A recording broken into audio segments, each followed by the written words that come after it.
दोस्तों 15 जनवरी की रात इसरो के कमांड सेंटर में वैज्ञानिकों की भगदड़ मची हुई थी, क्योंकि अगली सुबह वो उनकी परीक्षा होने वाली थी, जिसके लिए वो करीब एक दशक से तैयारियां कर रहे थे।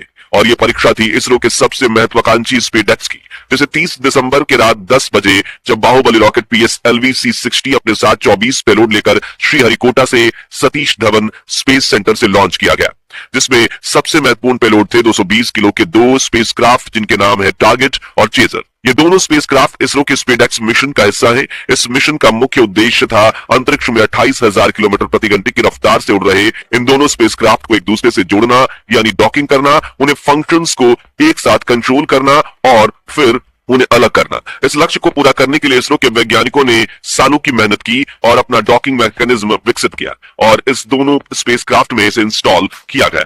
इन दोनों स्पेसक्राफ्ट को एक ही रॉकेट के माध्यम से अंतरिक्ष में भेजकर पृथ्वी की 470 किलोमीटर की कक्षा में अलग अलग छोड़ दिया गया। 7 जनवरी को इन दोनों स्पेसक्राफ्ट की डॉकिंग प्रक्रिया पूरी की जानी थी। इन दोनों स्पेसक्राफ्ट के बीच की दूरी पहले 20 किलोमीटर थी, फिर उससे घटकर 15 किलोमीटर, फिर 10, 5, 2 और 1 किलोमीटर तक कम किया गया और 7 जनवरी के दिन इसकी डॉकिंग होनी थी। लेकिन वैज्ञानिकों को स्पेसक्राफ्ट की डॉकिंग सीक्वेंस में गड़बड़ी दिखी और उन्हें इस मिशन को 9 तारीख के लिए पोस्टपोन कर देना पड़ा। अगले 2 दिनों में उस दिक्कत को ठीक किया गया, लेकिन 8 जनवरी की रात को फिर से एक दिक्कत आई और डॉकिंग दोबारा से पोस्टपोन हो गई, जिसके बाद 12 जनवरी का प्लान था, लेकिन वो भी पोस्टपोन कर दिया गया। अब तक चीन, अमेरिका और पाकिस्तान ने भारत के इस मिशन को फेलियर ही करार दे दिया था और वो हमारी हार का जश्न मनाने लगे थे। लेकिन वो कहते हैं ना, शेर पहले 2 कदम पीछे लेता है और फिर ऐसी छलांग लगाता है कि पूरा जंगल कांप उठता है। ऐसा ही कुछ किया इसरो के वैज्ञानिकों ने। मिशन में छोटी सी भी गड़बड़ी दिखते ही उन्होंने स्पेस डेक्स को कई बार पोस्टपोन जरूर किया, लेकिन हड़बड़ी के चक्कर में मिशन को फेल होने नहीं दिया। और फिर आई 12 जनवरी की वो रात।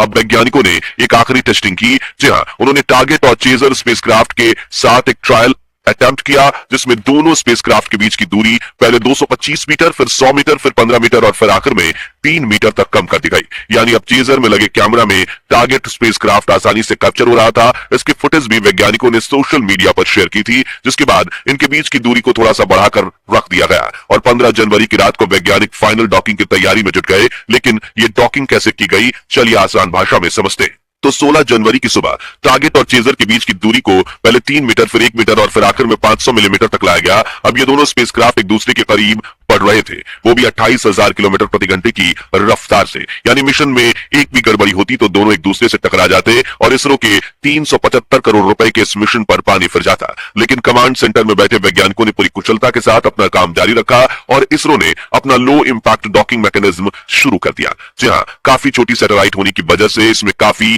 प्रिसीजन की जरूरत थी, क्योंकि एक भी गलती दोनों स्पेसक्राफ्ट को एक दूसरे से टकरा सकती थी। इसलिए इसमें 450 मिलीमीटर का 2 मोटर, 1 डिग्री ऑफ फ्रीडम वाला स्वदेशी फुल्ली एडवांस डॉकिंग मैकेनिज्म लगाया गया था, जिसने धीरे धीरे अपने हाथ या यूं कहे हुक्स बाहर निकाले और चेजर स्पेसक्राफ्ट ने पीछे से टारगेट स्पेसक्राफ्ट को पकड़ लिया और इस ऐतिहासिक हैंडशेक के बाद दोनों स्पेसक्राफ्ट के हुक्स लॉक हो गए और दोनों मिलकर स्पेसएक्स का एक बड़ा स्पेसक्राफ्ट बन गए। ये पल इतना खास था कि हर तरफ खुशियों की लहर दौड़ उठी। इसरो के वैज्ञानिक खुशी से झूम उठे और ISRO chief doctor V Narayanan की आंखें खुशी के आंसुओं से भर गई, क्योंकि ये उनका बतौर इसरो अध्यक्ष पहला स्पेस मिशन था जिसमें इतनी बड़ी सफलता मिली थी। इसरो के वैज्ञानिकों ने इस खुशी के पल को हर भारतवासियों के साथ साझा किया और प्रधानमंत्री नरेंद्र मोदी ने भी इसरो को बधाई देते हुए कहा, उपग्रहों की स्पेस डॉकिंग के सफल प्रदर्शन के लिए इसरो के भारतीय वैज्ञानिकों और संपूर्ण अंतरिक्ष बिरादरी को बधाई। ये भारत के आने वाले महत्वाकांक्षी अंतरिक्ष अभियानों के लिए एक महत्वपूर्ण कदम है। इसके साथ हर भारतवासी ने सोशल मीडिया पर इसरो को बधाई देना शुरू कर दिया और इससे भी बड़ी खुशी की बात यह है कि मोदी कैबिनेट ने इसरो के वैज्ञानिकों की इतनी बड़ी सफलता को देख करीब 4,000 करोड़ रुपए की गिफ्ट दी है। आपको जानकर खुशी होगी कि स्पेसएक्स मिशन में डॉकिंग सफल होने के कुछ घंटों बाद ही प्रधानमंत्री नरेंद्र मोदी ने इसरो को 3rd लॉन्च व्हीकल की सौगात दे दी। जी हां, प्रधानमंत्री मोदी की अध्यक्षता में केंद्रीय मंत्रिमंडल ने आंध्र प्रदेश के श्रीहरिकोटा स्थित सतीश धवन स्पेस सेंटर में तीसरे लॉन्च पैड की स्थापना की मंजूरी दे दी है। यह कदम भारत की स्पेस में महत्वाकांक्षाओं को बढ़ावा मिलेगा। इसके बारे में केंद्रीय मंत्री अश्वनी वैष्णव ने जानकारी देते हुए कहा कि हमने इसरो को 3,985 करोड़ रुपए के 3rd लॉन्च पैड प्रोजेक्ट की मंजूरी दे दी है और जल्द ही इस प्रोजेक्ट की शुरुआत होगी, जो 48 महीनों में पूरा होगा। यह प्रोजेक्ट भारत को आर्टिफिशियल इंटेलिजेंस से lace next generation launch vehicle मुहैया करवाएगा, जो भविष्य में भारत के चंद्रयान 4, भारतीय स्पेस स्टेशन, गगनयान और मंगलयान 2 जैसे महत्वाकांक्षी मिशन में इसरो के वैज्ञानिकों को काफी मदद करेगा। आपको बता दें कि स्पेसएक्स की सफलता ने इसरो के भविष्य को सुनहरे अक्षरों में लिख दिया है, क्योंकि जहां चंद्रयान 4 को भी 2 हिस्सों में लॉन्च करके अंतरिक्ष में डॉकिंग डॉकिंग की जानी है, वहीं भारतीय स्पेस स्टेशन तो इतना बड़ा होगा कि इसे दर्जनों हिस्सों में लॉन्च करके बार बार डॉकिंग करनी पड़ेगी। इसलिए क्योंकि दुनिया में किसी भी देश के पास ऐसी टेक्नोलॉजी और लॉन्च रॉकेट नहीं है कि वो लाखों किलोग्राम वजनी स्पेसक्राफ्ट को एक ही हिस्से में लॉन्च कर सके, इसलिए इंटरनेशनल स्पेस स्टेशन को भी दर्जनों हिस्सों में लॉन्च करके अंतरिक्ष में ही डॉकिंग की गई थी। अब बात करें स्पेसएक्स मिशन में आगे क्या होगा, तो फिलहाल दोनों स्पेसक्राफ्ट एक ही स्पेसक्राफ्ट बनकर 470 किलोमीटर की ऊंचाई पर पृथ्वी के चक्कर काट रहे हैं। अब इन्हें इलेक्ट्रिसिटी ट्रांसफर करके दोनों के पेलोड इक्विपमेंट्स को एक साथ टेस्ट किया जाएगा, फिर इन्हें अलग कर दिया जाएगा, यानी इनकी अनडॉकिंग की जाएगी, जिससे इसरो को इस मिशन में 100% सफलता मिल जाएगी।